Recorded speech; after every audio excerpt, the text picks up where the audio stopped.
Hi, this is John. I'm just joined the latest update on our layout. We've basically from the corner over, we've added multiple modules. The main one is for the Y, which is part of the yard lead. We also are going to have a station here, which will be on the siding off the main line.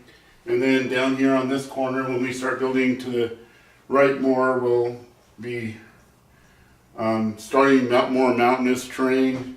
And this section through here, we're going to have some dual gauge track with switches, 3-rail switches for dual gauge. We're going to have a little bit of HON3 equipment, which we currently don't have, but as soon as we start laying track through this area, we'll be having some narrow gauge. And it'll be a passing siding for the standard and narrow gauge. So here's a close-up of what the Y will look like. We have some cardboard templates and had to have enough room for cab forwards, or if we ever have like a big boy or something like that, we add an extra 6 inches that go behind the backdrop into the window.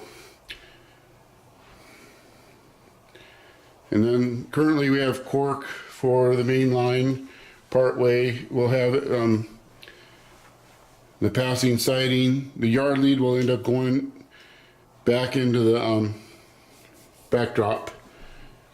And then down here we're going to have on the passing siding, we're going to actually have the standard narrow gauge dual gauge track.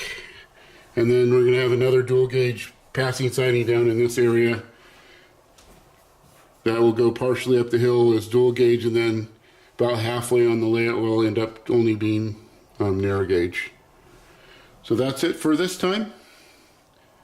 If you have any questions, please comment, and please subscribe if this is interesting to you and you want to find out more about the layout. Talk to you next time.